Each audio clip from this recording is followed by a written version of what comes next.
안녕하세요. 이주은입니다. 제가 계속 말을 잘하는 편이 아니어서 상당히 걱정이 돼요. 그냥 꺼벙하게 얘기하더라도 이해해 주시기 바랍니다.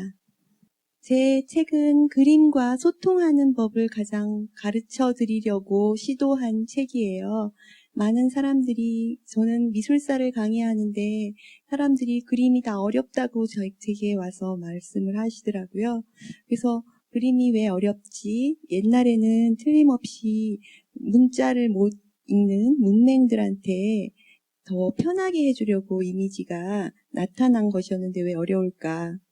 그러고 보니 참 어렵게 된 그런 근거들이 많더라고요.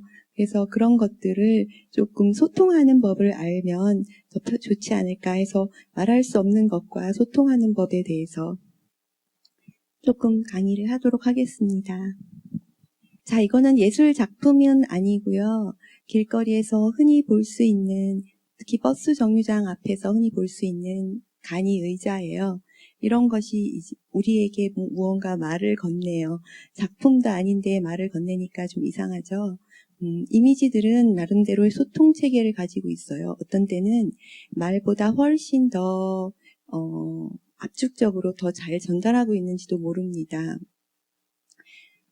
이런 경우는 잠깐 쉬세요라는 의미를 전달하겠죠. 버스가 오랫동안 안 올 수 있으니까 잠깐 쉬세요. 그런데 잠깐 쉬어야지 오래오래 쉬진 못해요. 벤치처럼 편안하지 않잖아요. 그래서 잠깐, 그러나 여기서 널브러져서 눕지는 마세요라는 의미를 가지고 있죠. 만약 버스 정류장 앞에 의자가 긴 벤치라면 노숙자분들께서 오셔서 거리 미화상 별로 안 좋겠죠. 그래서 일부러 약간 불편하게 내놓고서는 잠깐만 앉았다가 엉덩이만 붙였다 가세요. 그런데 만약에 여기에 긴 벤치를 놔두고 여기에다가 별의별 말을 써보세요.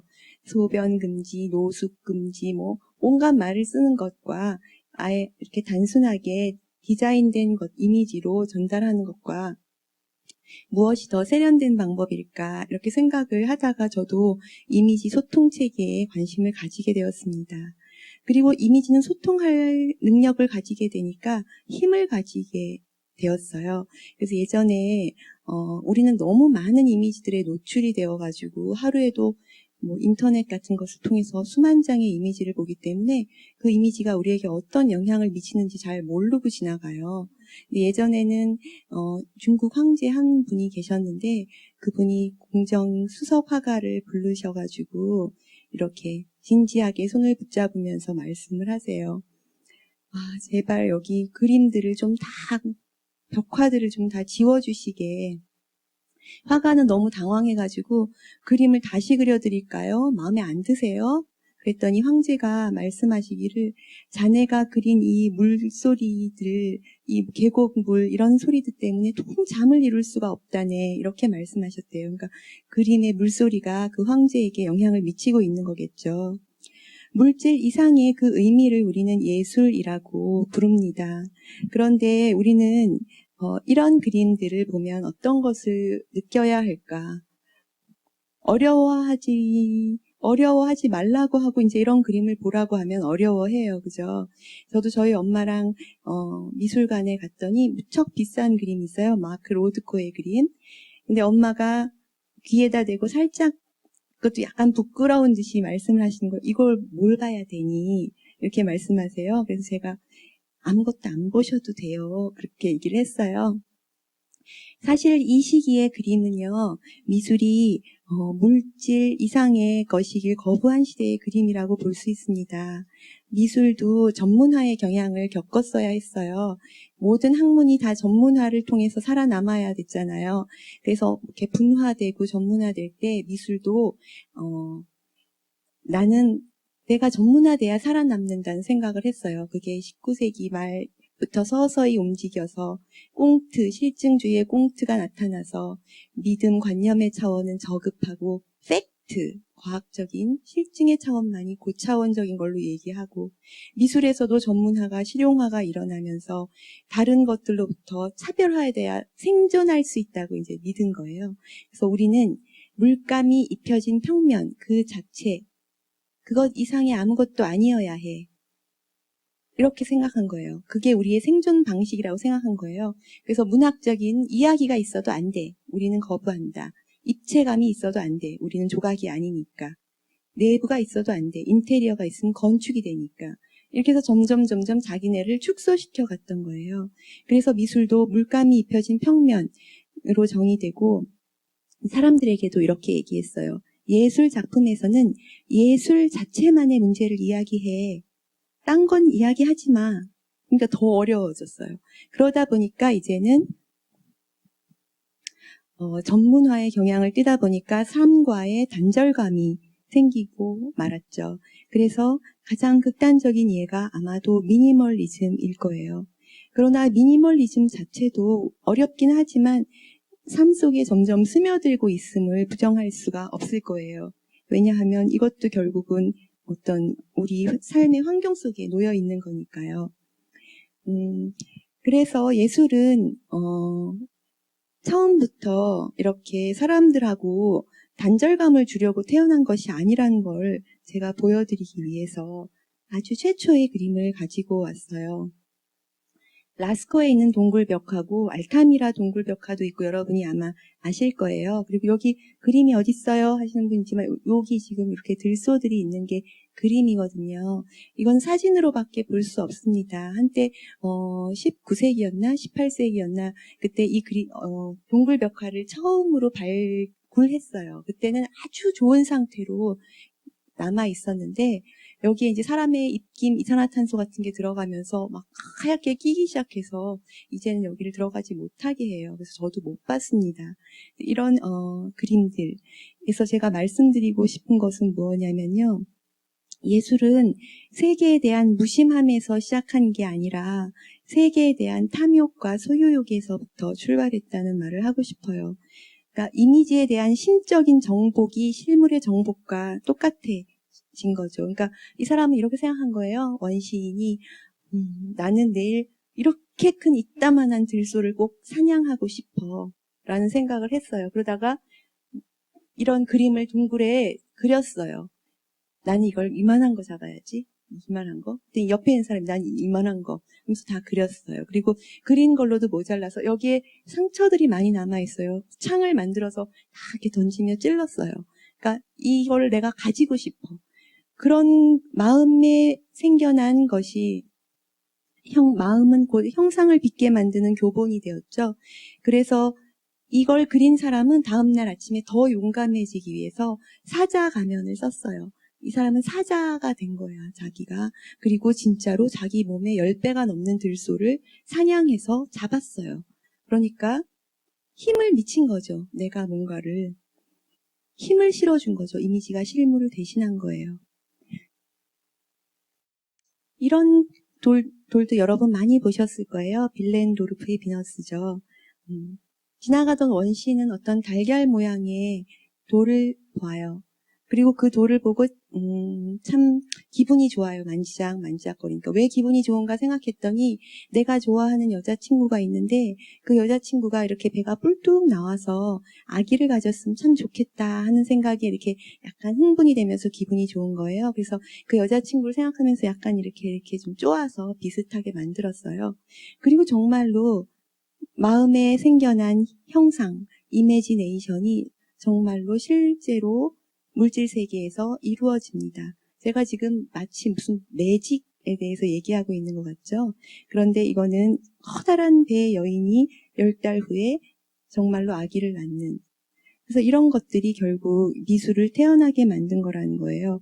예술은 아주 어려운 아름다움에 대한 추구에서 그런 아름다움을 추구하려는 욕구에서 출발한 것이 아니라 인간이 아주 구체적인 삶의 욕구를 실현하는 과정에서 비롯되었다고 봅니다.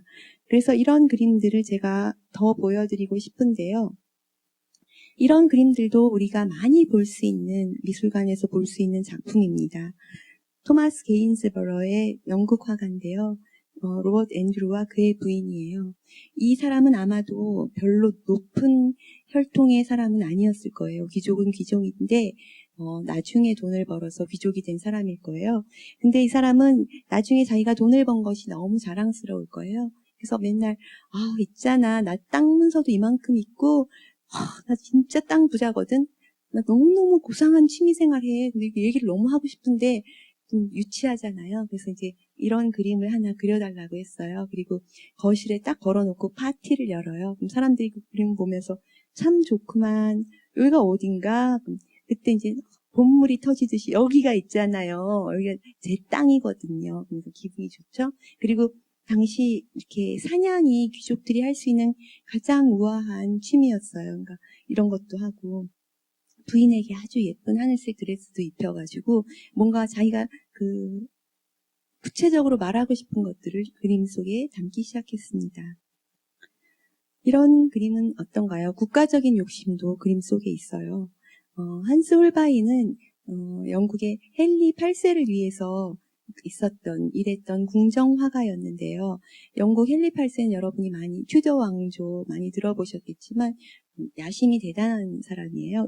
근데 프랑스는 영국을 항상 놀렸어요. 섬나라스럽다고. 섬나라스럽다는 게 뭐냐면은 좀 촌스럽다는 뜻이에요. 그래서 맨날 놀리던 프랑스 대사들이 영국에 놀러 왔어요. 그래서 되게 선물을 많이 가지고 와서 영국 사람들이 융숭하게 이제 그림도 그려줬어요. 근데 프랑스 사람들이 지금 얼마나 영국 애들한테 잘난 체를 하고 있는지 보세요. 지금 지구본이 있는데 이거는 천체 궤도가 있는 걸로 봐서 자기네가 천문학이 발달했음을 보여주고요. 이 밑에 거는 똑같은 지구본이지만 이거는 지리학의 발달을 말해줘요. 음악학의 발달, 인쇄술의 발달, 요거는 다 수학의 발달. 그 다음에 카페트, 이건 페르시아 카페트죠. 무역의 발달. 그 다음에 이런 거, 모피나 벨벳, 상업의 발달. 이런 걸 자기네는 엄청나게 대단한 나라임을 보여주려고 온 거예요. 그래서 영국 사람, 한스 홀바이는 헨리 8세가 약간 기분이 상할 거를 눈치를 챘어요. 그래서 그들을 위한 그림을 다 그리고 여기에다가 해골을 일그러지게 그렸어요. 해골은 언뜻 봐서는 보이지 않고 왜곡된 상이기 때문에 다 감탄하고 이렇게 돌아가는 인면으로 보게 되면 찌그러진 게 제대로 보이죠. 이게 내셔널 갤러리 한 복도에 걸려 있는데 사람들이 그래서 막 이렇게 갔다가 휙 돌아서 보는 장면들이 있어요. 왜곡된 상이라서 눈, 코, 입이에요. 이게 뭐냐면 해골은 헛됨을 상징하죠. 그래서 한스 홀바인이 갑자기 헛됨? 여기 이게 모든 게 다 헛되다 그 말을 하려는 게 아니라 지금 기분 좋으라고 헨리 8세 기분 좋으라고 니들 이거 다 해봤자 별 쓸데도 없어 하고 욕해주는 거예요. 별것도 아닌 거 가지고 이렇게 엿먹어라 이런 거라고 할 수 있어요. 그래서 이런 그림들이 이제 그려졌죠. 상징은 그림 속에서 많이 숨겨져 있어요. 상징 체계를 알면 그림이 훨씬 더 재밌을 것 같아요. 그럼 여러분들은 물을 거예요. 저는 상징을 잘 읽을 수가 없어요. 왜 이렇게 상징성이 많은 건가요? 예, 상징성은 예전에는 정말 상징적인 그림을 많이 그렸어요. 서양에서는 특히. 왜냐하면은 서양에서는 기독교 문화가 있었고 또 기독교 문화 속에 내재된 신비주의 문화가 있었잖아요. 기독교가 로만 카톨릭이 정통화되면서 많은 신비주의적인 요소를 없앴지만 화가들은 그 신비주의적인 그런 요소들을 그림 속에 그대로 많이 따다 썼어요. 그러니까는 분서갱유로 다 불을 태웠다고 하지만 마치 일러스트레이션북, 디자인북 이렇게 쓰듯이 자기네는 다 쓴 거죠. 그래서 옛날에는 상징을 읽을 수 있었어요. 서로가 다. 근데 지금은 이제 많이 못 읽게 된 사람들이 많죠. 서양에도. 하지만 이제 공부한 사람들이 일러주면 어떤 상징성을 알게 돼요. 그러면은 이렇게 상징성을 가진 것들을 읽는 방식 외에도 상징성이 없는 그림들도 읽어내는 그런 방식이 있어요. 어떻게요? 상징의 방식으로. 상징은 어떤 방식이냐면 드러난 채로 숨겨져 있어요. 굉장히 이중성이죠. 드러난 채로 숨겨져 있는 거. 살인사건의 현장 같아요. 드러난 채로 숨겨져 있어요. 뭔가. 단서가. 그래서 CSI 마이애미 이런 것도 보시면 그 현장 자체를 채취하죠. 셜록 홈즈와 왓슨 박사도 마찬가지예요. 먹다 남은 물컵 그리고 벗겨진 슬리퍼 기차표 한 장, 이런 걸로, 아, 이 사람은 어딘가 떠나려고 했구나. 그리고 급하게 물을 마시고, 왜 이렇게 급하게 서둘러 가다가 신발짝이 하나 벗어졌을까? 이런 걸로 서사를 만드는 거예요, 이야기를. 이야기를 만들면 개별된 물건들이 하나의, 틀로 내가 뭔가를 볼 수 있는 틀이 되죠. 그러면서 상징이 나에게 공감으로 다가올 수 있는 거예요. 죽은 상징도 있어요. 죽은 상징은 너무 이퀄, 이퀄 이렇게 돼서 아예 공식화된 것은 죽은 상징이에요. 왜냐하면 더 이상의 상상력을 발휘하기 어려운 것. 십자가 이퀄 예수 그리스도 이렇게 되는 거는 죽은 상징이에요. 십자가에서 다른 걸 상상하기가 참 힘드니까요. 이거는 이제 상징성이, 기독교 상징성이 많이 숨어 있는 건데요. 제가 읽어드리면 대표적으로 가오리는 성기가 굉장히 내장의 80%를 차지해요. 그래서 성기가 너무 커서 아녀자들이 뭘 사러 오면은 되게 무안할 것 같아서 이건 항상 생선 가게 제일 뒤편에 숨겨놔요. 사실 가오리 굉장히 멋있는 동물이에요. 동물? 물고기예요. 여러분 수족관에서 상어랑 같이 있는 애가 가오리잖아요. 밑줄 확 이렇게 지나가는. 상어도 상당히 멋있죠. 얘는 이제 내장이 커서 성기가 크기 때문에 이건 남성의 본능, 성적 본능을 상징합니다. 그리고 이렇게 항아리처럼 생긴 건, 호리병 같은 건 언제나 여성의 자궁을 상징해요. 호리병 또는 만돌린 이런 게 여성의 생식기를 잘 상징합니다. 그러니까 지금 요거는 여성의 본능, 남성의 본능이죠. 그리고 지금 조개는 언제나 여성을 상징하죠. 근데 이렇게 열려져 있는 굴은 아주 노골적인 유혹의 상태를 뜻합니다. 해픈 거죠. 그리고 그 옆 앞에 고양이가 있어요. 서양에서 고양이는 그렇게 충실한 동물이 아니라 교활한 동물이에요. 그리고 지금 막 달려들고 있어요. 그래서 굉장히 본능에 충동을 참지 못하는 그런 인간을 보여주는 거죠. 칼이 있어요. 칼은 이 모든 충동적인 본능을 주의하라라는 그런 뜻입니다. 그러니까 결국 기독교적 금욕주의를 바탕으로 하는 거예요. 여기에 나온 것들은 전부 조금만 시간이 지나도 썩고 냄새를 풍기는 것들이에요. 본능은 시간이 지나면 썩어서 냄새를 풍기는 것이다. 이런 뜻이겠죠. 이런 식의 서사가 있게 되는 거죠. 이 사람은 그런데 지금 구해낸 안드로메다에게 메두사를 직접 못 보여주니까 우물 통해서 이렇게 보여주고 있어요. 페르세우스가. 근데 참 아이러니한 게 하나의 우물 속에 3개의 얼굴이 오버랩되고 있죠. 이거는 무의식 중에 자아의 세 면모를 다 보여주는 겁니다.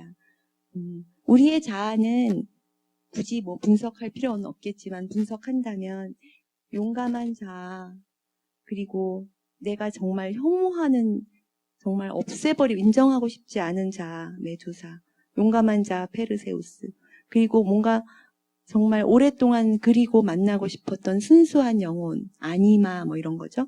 그런 나, 이렇게 3가지가 있어요. 항상 구해내고 싶은 내가 있고 혐오하는 내가 있고 용감한 내가 있어요. 그러니까 내가 평소에 이러고 싶은 사람이 항상 페르세우스예요. 나도 페르세우스의 면모를 가지고 있어요. 저는요, 제가 감정에 휘둘리지 않는 정말 어른스러운 사람이길 늘 바래요. 근데 저는 항상 그렇게 어른스러운 사람이 아닌 것 같아요. 그래서 항상 하루 종일 웃으려고 애써요. 그래가지고 맨날 웃고 있어요. 실없이. 그건 아마 내가 원하는 내 모습일 거예요. 근데 웃다가 되게 짜증나요, 어느 날. 그런 날은 이거예요. 메두사, 그죠? 내가 왜 웃어야 되지? 이러면서. 자기 혐오가 지나친 사람도 그림자를 받아들일 수 없지만 자기 확신이 지나친 것도 위험해요. 특히 너무 잘 나가는 사람들 있죠. 평생 태어나서부터. 너무 잘 나간 사람들은 자기 확신이 강해요. 그런 사람들은 자기 그림자를, 내면의 그림자를 알아보지 못하고 스스로 적을 키우는 셈이 돼요. 나르키소스가 대표적인 예예요. 여기 있는 사람은 누구냐고요? 에코라는 뮤즈예요. 에코의 얘기를 잠깐 해주면 제우스와 헤라는 항상, 제우스는 창조의 신이니까 이렇게 퍼뜨리고 다녀야 되고 헤라는 법의 신이니까 좀 추스리고 다녀야죠. 제우스가 바람을 핀 현장을 목격했어요. 그래서 헤라가 그 현장을 잡으려고 막 쫓아가고 있었어요. 그래서 에코라는 뮤즈를 만나요. 근데 어디로 갔지? 딱 물어봐요. 근데 에코가 아유 얘기 본물이 터졌어요. 너무 얘기하고 싶은 사람이 많았는데 있잖아요. 나 오늘 뭘 봤는지 아세요? 하면서 수다를 한참을 떨었어요. 그래서 헤라가 에코 얘기 듣다가 제우스를 놓쳤어요. 그래서 너무 불쾌해서 에코 너는 이제부터 네 말은 한마디도 못하게 해주겠다 해가지고 에코는 메아리란 뜻이죠. 에코는 그때부터 남의 말 끝머리만 하고 울리게 됐어요. 그래서 이제 얘가 좋아하는 애가 나르키소스죠. 나르키소스는 자기 우물 속에 있는 자신의 모습, 자기 확신이 지나친 사람의 대표적인 예죠. 너무너무 반해가지고 제발 물속에서 나와줘. 그럼 에코가 줘. 그럼 사랑하오. 하오. 그래가지고 계속 둘이서 결국 에코가 이 나르키소스가 빠져 죽는데 도와준 셈이에요. 그죠? 계속 마치 얘기하는 것처럼.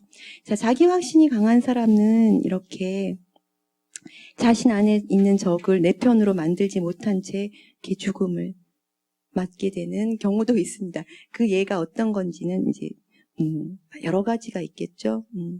인정하지 않는 너무 융통성이 없는 그런 모습을 보이는 거겠죠. 자, 괴물의 모습 우리가 우리나라 영화 한강의 괴물 그것도 있고요. 항상 뭔가 억압된 것이 괴물로 나타나죠. 그래서 옛날 그림처럼 이거는 1933년 킹콩의 원작인데요. 이렇게 엉성하게 올라가 있는 킹콩. 그러니까 이렇게 도시화된 냉랭한 사회 속에서 억압된 순수한 본능 같은 거, 원시적인 본능 이런 걸 킹콩이 대변하는 거예요. 그걸 보여주려고 몬스테레 하려고 몬스터가 된 거죠. 몬스터가 됐고 자기의 몬스터는 정말 순수한 영혼이 사랑하는 순수한 제시카 랭으로 대표되는 그 여자가 있죠. 여기는 제시카 랭이 아니겠지만 순수한 사랑을 꿈꾸며 너무너무 가슴이 답답해서 팡팡 치면서 죽어가죠. 도시의 어떤 억압된 것의 귀환이라고 할 수 있습니다. 과거에 대한 태도. 과거는 여기 얘기는 참 하기 어려운 부분이에요. 저는 사실 미술사에서는 모더니즘을 전공한 사람인데요. 모던 얘기할 때마다 과거에 대한 태도를 얘기하지 않을 수 없는데 그게 참 어려워요. 왜냐하면 새로워지기 위해서 모던이라는 거는 모드, 즉 유행하는 거, 당대성, 현재성 이런 것과 관련이 돼 있는 건데 현재성을 즐기기 위해서 과거를 진부한 것으로 배척을 해야 되느냐, 과거의 모든 억압된 틀들을 버리고 오로지 밝은 미래를 향해서만 나가는 것이 정말 좋으냐, 이런 삶에 대해서 얘기를 하게 되거든요. 이제 그런 얘기들을 그냥 가볍게 하고 싶어요. 자, 여기는 크리놀린 틀인데요. 이거는 평상복용임을 강조하고 싶습니다. 그러면은 평상복용이 이 정도니까 외출복은 이랬다는 거죠. 이거는 제가 메트로폴리탄 미술관에 있는 그런 걸 갖고 온 건데요. 자, 이렇게 불편함을 감수하면서까지 예전에는 아름다워지려고 했어요. 그러니까 우리가 지금은 현재에는 버렸기 때문에 불편함이지만 예전에는 그것이 아름다움의 대상이었죠.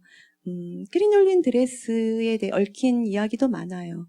이 드레스가 굉장히 불에 잘 타는 가벼운 재질, 깃털 같은 재질로 만들어졌기 때문에 이 시기에 여자들이 크리놀린의 이 패티코트 때문에 많은 사람들이 사망을 했어요. 정말 어리석게도. 연간 한 3,000여 명 정도가, 3,000궁녀가 아니라 3,000명 정도가 초 같은 걸 들고 있다가 여기에 불이 확 붙으면은 확 타요, 막. 근데 벗을 수가 없어. 그래가지고 죽거나, 아니면 마차에 질질질질 끌려가지고 죽거나, 뭐 이런 식으로 굉장히 과거의 틀이 억압되고 불편함이었어요. 근데 분명히 아름다움의 기준이었던 건 사실이죠. 이거는 무슨 조각작품 같죠? 역시 메트로폴리탄에 있는 건데 16세기 스타일로 제작한 건데요. 메탈로 된 코르셋이에요. 이게 17인치인가 16인치인가 그래요. 그러니까 정말 힘들었겠죠. 19세기에는 이 메탈이 너무 사람들을 힘들게 하니까 고래뼈 같은 걸로 코르셋을 만들어요.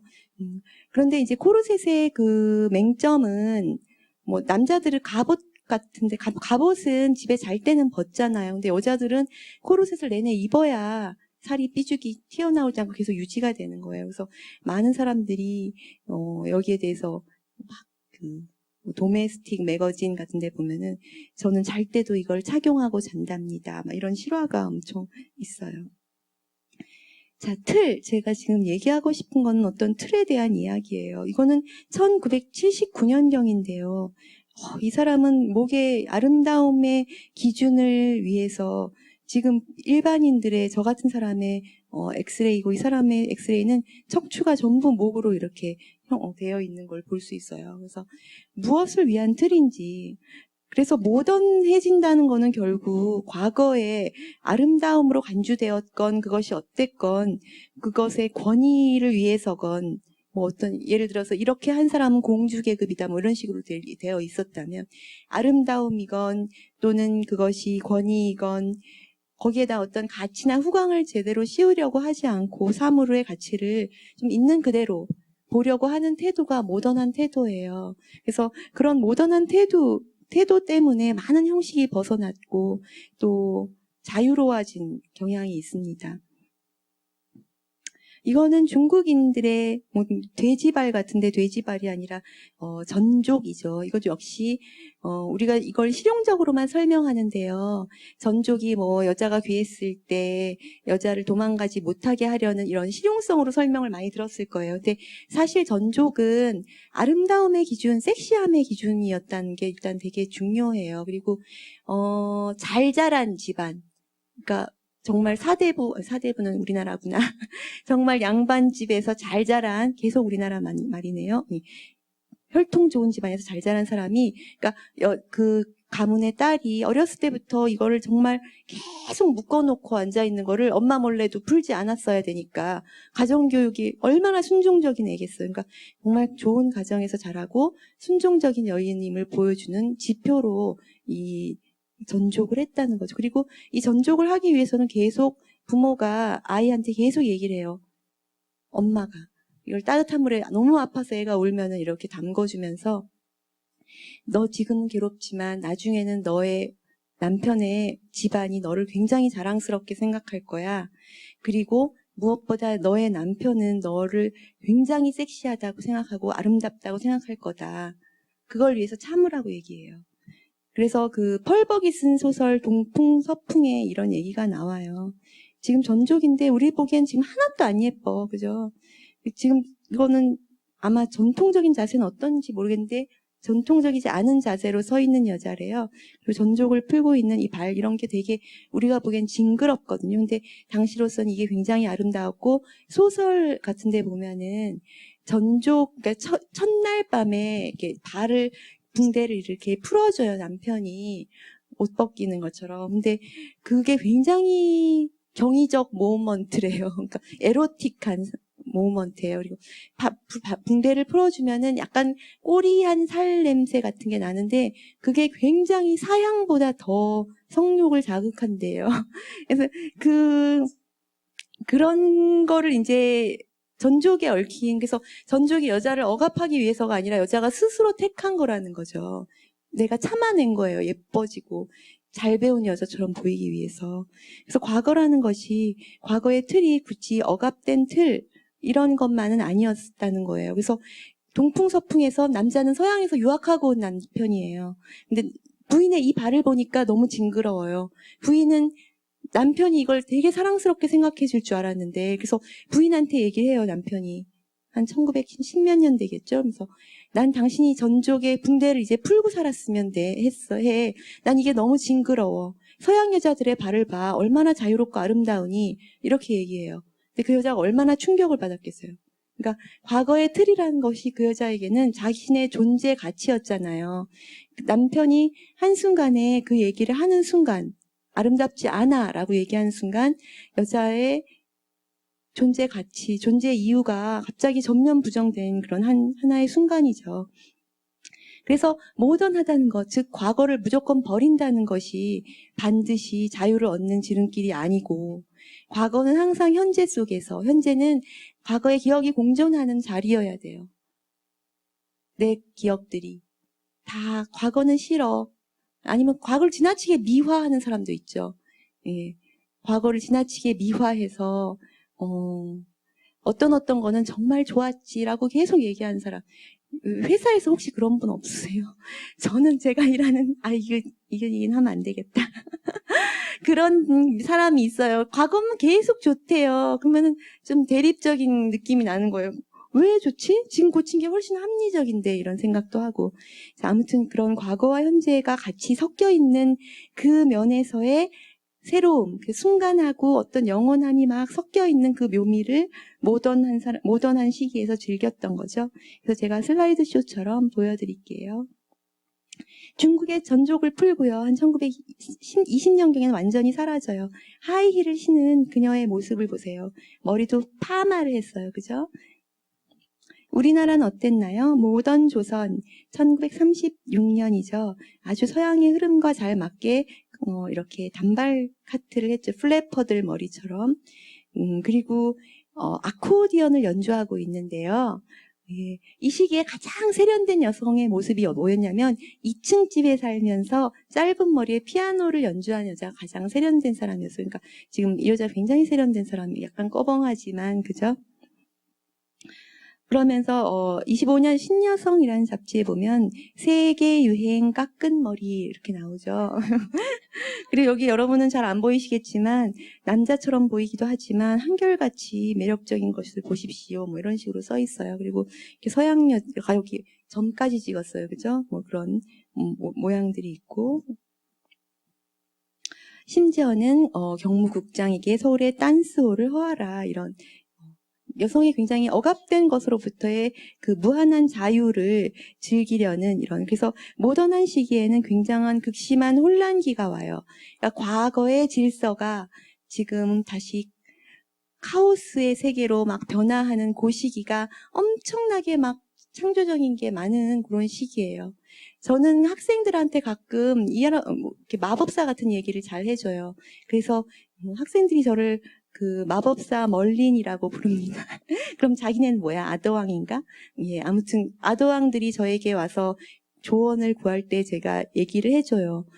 보통 혼란스러운 때는 기존의 질서가 이게 새로운 것이 너무 많이 받아들여져서 카오스로 변한 상태거든요. 그런데 몸 안에서 머릿속에선 자꾸 기존의 질서를 유지하려는 그런 경향이 있어요.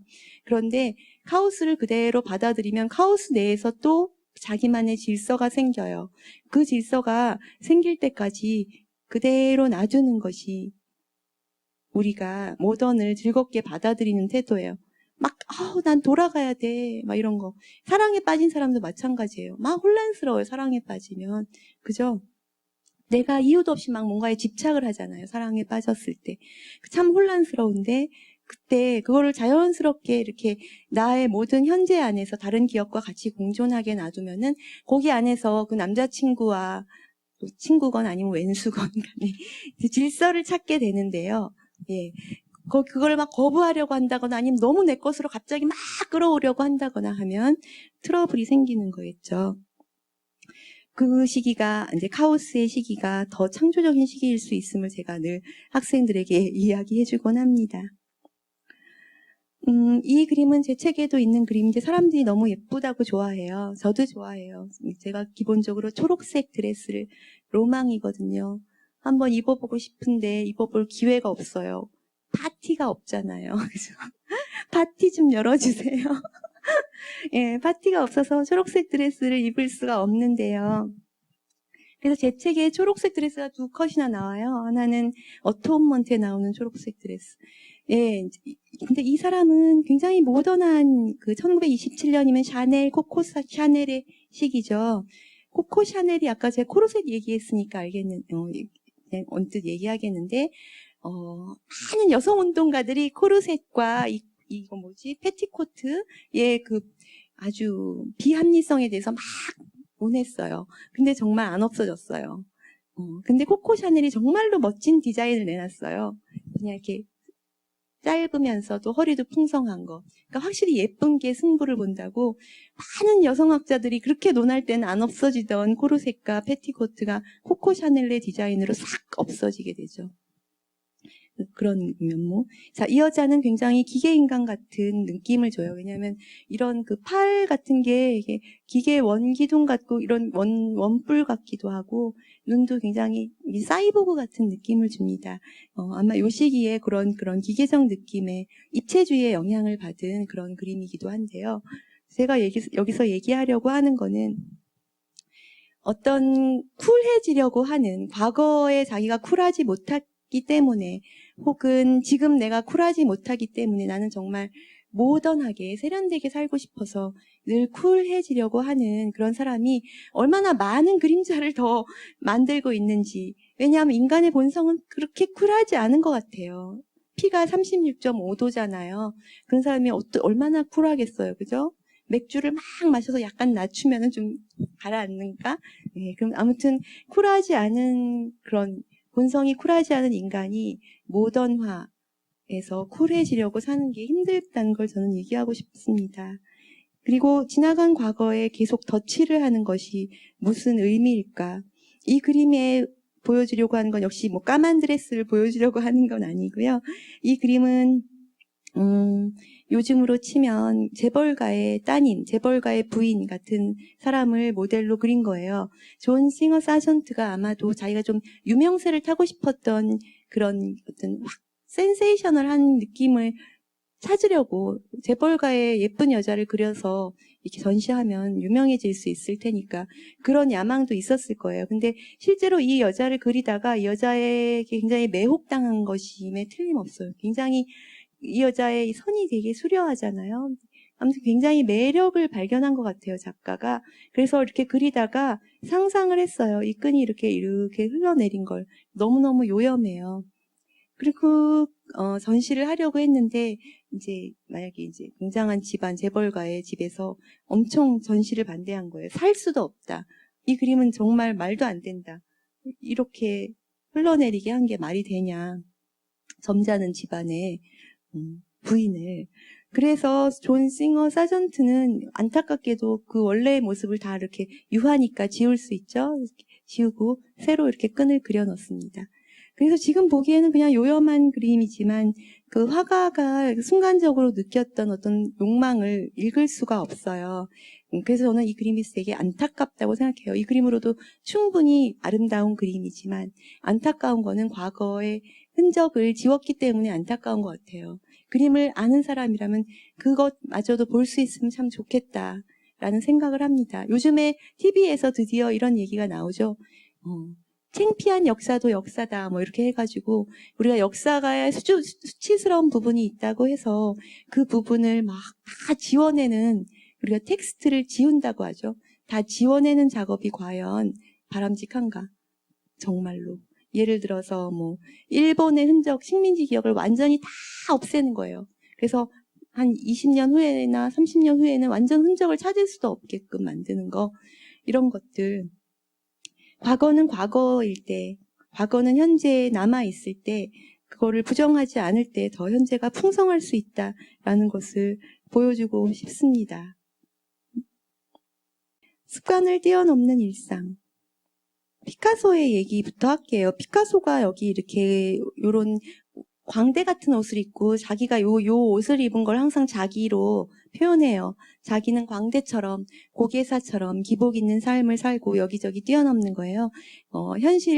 이 쇼를 할 때는 비현실적인 삶이고 쇼 밖에 있을 때는 현실 속에 이렇게 아이와 같이 돌아다니는 사람들이죠.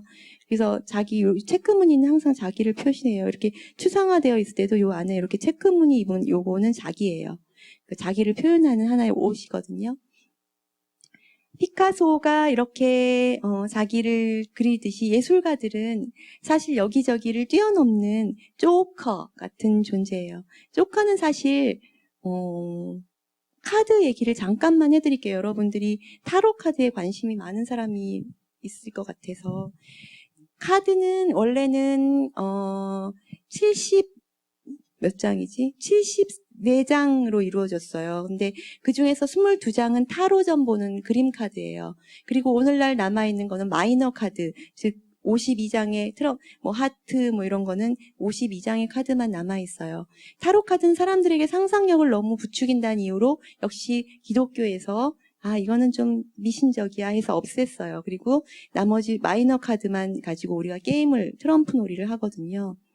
그래서 0번부터 21번까지를 이루는 22장의 타로 카드는 사람이 인생에서 깨달음을 얻어가는 과정이에요. 그래서 바보로부터 시작해서 우주 진리까지, 풀에서 유니버스까지 진행이 되고요. 그 다음에 이제 마이너 카드인 그 52장의 카드는 지상세계예요. 그래서 주로 지상세계를, 거기는 킹도 있고, 퀸도 있죠. 주니어도 있어요. 그죠? 그리고 하트, 스페이드 뭐 이런 거 있는데, 거기에 이제 4계급이 나와요. 하트는 성직자 계급이에요. 성직자들은 사람들에게 베풀어야 될 덕목이 사랑이잖아요. 그래서 하트는 사랑을 상징해요.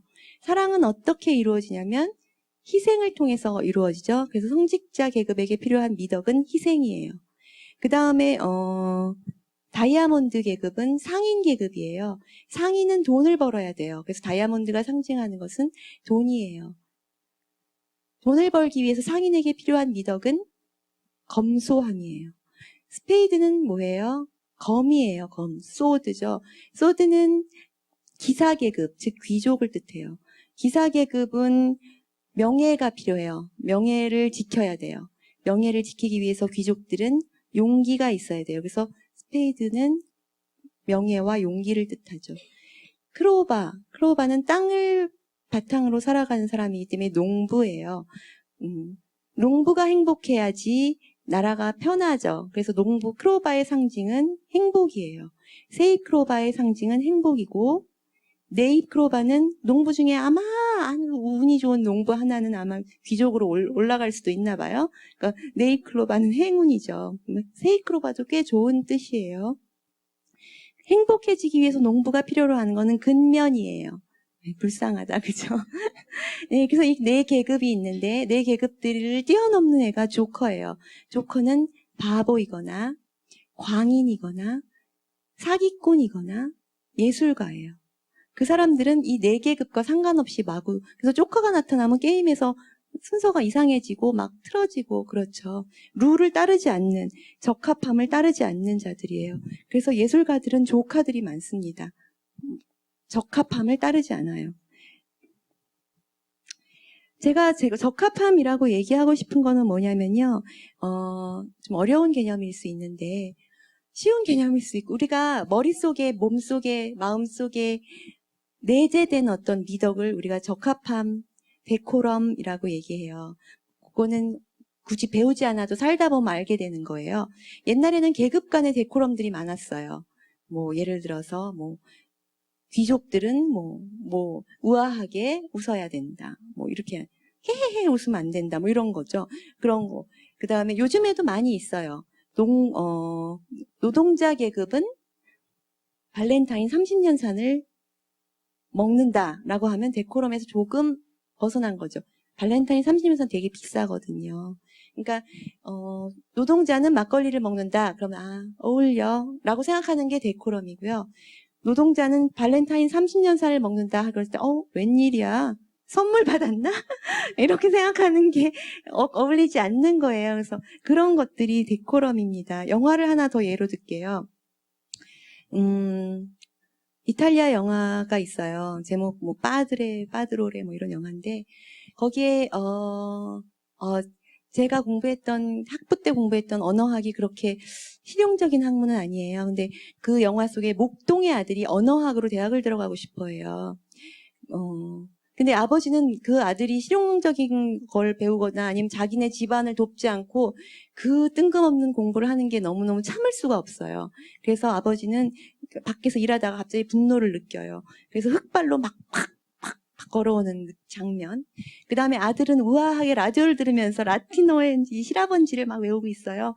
근데 그 라디오에서 나오는 음악이 모차르트의 클라리넷 협주곡이에요. 클라리넷 협주곡이 확 깔리고 아버지가 흙발로 이 녀석을 죽여버려야 되겠다 해가지고 쾅쾅. 거기에 이제 우리가 데코럼을 읽을 수가 있죠. 목동에게 언어학과 모차르트의 클라리넷 협주곡은 어울리지 않는다. 이게 데코럼이고. 그런 것들이 이제 데코럼이에요. 근데 예술가들은 그런 것들을 마구 뛰어넘어요. 위대함의 데코럼도 뛰어넘고.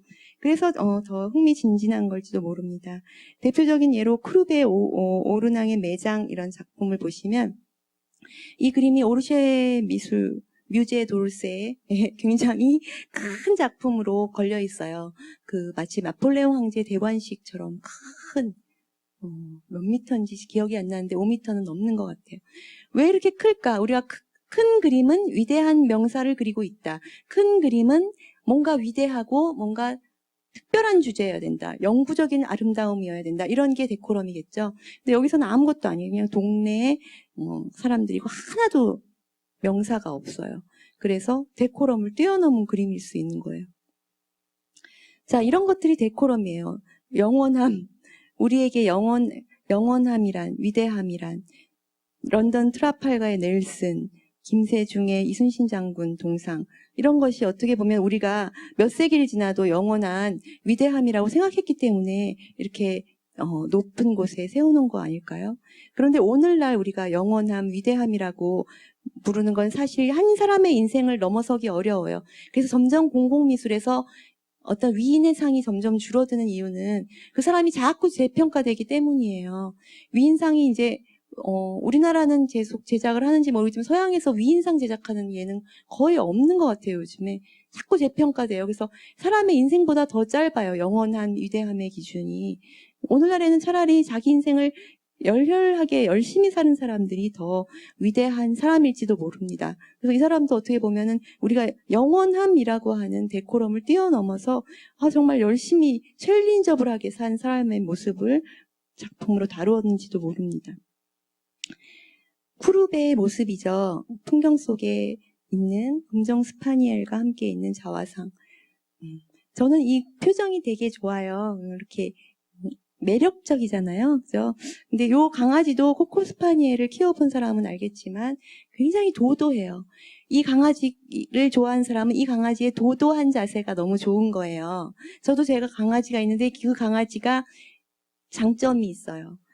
나만 좋아해. 나는 애정결핍이라 가지고요. 만인에게 이게 호혜적인 사람 그렇게 안 좋아해요. 근데 이 강아지는 다른 사람에게는 싸납게 거리고요. 저한테는 막 뒤집어지고 그게 너무 좋아가지고 키워요. 그러니까 사람에게는 개에게도 자기만의 매력이 있고 사람에게도 자기 세상에 누구나 자기가 태어난 이유가 있잖아요. 크루베도 그 자기가 태어난 이유, 그거에 자기가 잘하는 거 하나에 굉장히 오만할 수 있었던 사람인 것 같아요. 그래서 매력이 있고 그 매력을 많은 사람들이 만인이 그렇진 않더라도 누군가 발견해 주었다는 거죠. 이 사람 지금 자기가 그림 그리러 왔는데 누가 방해하나 이렇게 딱 보고 있는. 자, 여기서는 이제 쿠르베가 어떤 일이 있었냐면요. 1855년에 파리에서 만국 박람회가 열렸어요. 근데 거만하고 오만하게 굴다가 박람회장 출품이 정지당했어요. 커미셔너가 출품 못하게 했어요. 그러니까 이제 쿠르베가 이제 출품을 못하게 되는 망신살스러운 상황에서 여기 지금 우리나라로 치면 굉장한 재벌급이라고 보시면 돼요. 당시 굉장한 갑부인 구리아스가 서양 사람들은 목례하는 경우 거의 없는 거 아시죠? 그의 그 집사가 이렇게 목례까지 하고 있고 쿠르베는 그냥 아주 거만하게 인사를 받고 있어요. 안녕하세요. 제목도 안녕하세요. 쿠르베시야. 이 사람 모자 딱 벗어서 인사하는데 예, 쿠르베를 위해서 이 사람이 쿠르베의 오만한 매력에 빠져서 1855년 만국박람회에 쿠르베 관을 지어줘요. 그러니까 쿠르베만을 위한 관을 지어줘요. 그러니까 만국박람회가 마치 쿠르베가 주인공인 것처럼 만들어져요. 그래서 1855년에 쿠르베가 가장 대표적인 인물이었다고 여러분들 미술사 공부하신 사람들도 기억하고 있는 사람들 많은데 사실 출품 못했거든요. 이 사람이 해준 거예요. 근데 막 여기 성은이 만국하옵니다 안 하고 이렇게 오만하게 받고 있는 쿠르베를 보세요. 근데 이 사람은 그걸 또 매력으로 봐서 껄껄껄 웃으면서 그치 행운이 천재를 만난 거야. 천재가 행운을 만난 거야. 이렇게 얘기를 하는 거죠. 그래서 이 제목의 다른 이름은 행운을 만난 천재라고 불립니다. 자, 로댕은 어떻게 해서 적합함, 위대함의 적합함을 뛰어넘었는지 자, 이 그림은 배가 불룩한데 발자크예요. 로댕은 사실 악명이 높았어요. 모델들한테 악명이 높았어요. 왜냐하면 이 사람은 주로 움직이는 동작을 많이 그렸기 때문에 그린 게 아니라 제작했기 때문에 움직임의 어떤 내추럴함, 지금 사진 작가들도 아마 그런 분들을 원하시는지, 모델이 그냥 이렇게 이런 식으로 동작을 하고 있는 걸 참지를 못해, 경직됨을. 그래서 모델들이 이렇게 나와서 자네 움직여봐 해서 하루 종일 뭔가 이렇게 계속 뭔가 움직이게 뛰고 막 이렇게 그 동작 마음에 들 때까지 계속 하루 종일 그렇게 시키는 거예요. 그래서 모델들이 다 돈을 아무리 줘도 다 나가요. 그래서 진짜 로댕의 모델들은 로댕의 연인밖에 할 수 없어요. 연인이야 뭐 앞에서 별의별 포즈 다 할 수 있잖아. 사랑의 힘으로 파워 오브 러브로 다 할 수 있는 거죠. 그래서 그걸로 하고요. 근데 움직이는 동작은 할 수 있는데 우리나라로 치면 지금 오세훈 시장님이 이제 로댕한테 부탁한 거예요. 우리 공원을 위한 공공 프로젝트로 발자크, 파리의 위대한 문인 발자크상을 만들어 주시게 하고 커미션을 줬어요. 근데 로댕이 대체 글 쓰는 사람은 어떤 포즈를 취해야 되는지 머리에 안 떠올라요. 글을 써본 적이 없잖아요. 그죠? 그래서 머리에 안 떠올라서 한참을 시간을 끌어요. 그러다가 결국 이제 짐을 싸가지고 발자크의 발자취를 따라서 가요. 근데 발자크의 동네 사람들로부터 이야기를 들었더니 그 사람은 일단 하루 종일 앉아있기 때문에 배가 뿔뚝하대요. 키도 조그맣대. 그래서 테라코타를 이렇게 뜬 거예요. 그리고 나서 발자크는 항상 새벽녘에 일하기 때문에 옷을 제대로 챙겨 입지 않고 추운 듯이 가운을 둘러싸고 있대요. 이렇게 나이트 가운이나 담요 같은 걸 두르고 있대요. 그래서 지금 스케치도 이런 식으로 했어요. 그래서 테라코타를 이렇게 배 뿔뚜기로 만들었어요. 그랬더니 이제 로댕이 하도 몇 년 동안 연락이 안 오니까 이제 시당국에서 이제 오세훈 시장님 이런 사람이 이제 어떻게 되고 있는지 공무원들 보고 가보라고 해요. 그래서 공무원들께서 이제 오셨어요. 로댕의 스튜디오로 오셨는데 띡 보더니 말도 안 된다. 이렇게 해서 제작하면 큰일이다. 우리는 아주 샤프한 위대한 문인상을 원한다. 우리는 왜 글 쓰는 사람은 샤프할 거라고 생각하잖아요. 그리고 자기가 글 쓰고 있을 때도 나도 되게 샤프할 거라는 착각에 많이 빠져요. 저도 내가 무슨 되게 명민한 생각을 하고 있을 때 나는 굉장히 샤프할 거야 이렇게 생각하면서 이렇게 화장실에 가다가 이 거울을 봐요. 근데 얼굴에 개기름이 막 나오고 머리는 막 떡져가지고 이렇게 있고 그런 거예요. 그래서 절대 글 쓰는 사람은 샤프하지 못하거든요. 그래서 근데 아무튼 샤프한 상을 원했겠죠. 그래서 알았다고 하고 이제 로댕 고집이 있으니까 이렇게 만들었어요. 처음 스케치대로. 그리고 여기에다 이제 커버를 이렇게 씌워서 몽마르트 파크에서 이 커팅식이 있었어요. 이제 온 유명한 사람들이 다 오셨어요. 그래서 기대를 하고 이제 커팅을 띡 하고 찡 잘랐는데 이런 모습이 나타난 거죠. 그래서 엄청나게 사람들이 실망을 했어요. 그래서 어떤 막말하기 좋아하는 어떤 신문사의 무슨 기자께서는 이렇게 말씀하셨어요. 도대체 무슨 옷을 입은 거냐? 발자크의 손이 어디로 간 거냐? 마스터베이션이라도 하고 있는 거냐? 이렇게 얘기를 합니다. 그래서 굉장히 비아냥거리는 어조로 얘기를 하세요. 그래서 이거는 몽마르트 파크에 놓이지 못하게 됐어요. 그래서 로댕의 스튜디오 구석탱이에 오랫동안 먼지 쌓여서 놓여 있었어요. 그러다가 로댕이 이거 되게 전시하고 싶을 때는 사람들이 되게 좋아하는 상이 있어요. 로댕의 키스상. 그거는 영원불멸에 정말 좋아하는 로댕의 키스상을 놓고 요거 꼭 한번 보여주고 싶어서 옆에 같이 한번 세웠다가 빽빽 그래서 또 빼고 그랬던 작품인데 지금은 다시 놓였죠. 제자들이 와서 이거야말로 우리 스승의 가장 리얼한 모습이다. 결국 로댕이 문인의 위대함, 적절함을 넘어선 거예요. 사람들이 그러리라고 생각해야 하는 딱 펜을 들고 있는 어떤 그런 모습을 넘어섰기 때문에 더 진솔한 작품을 제작할 수 있었던 것이 아닌가 하는 생각을 합니다.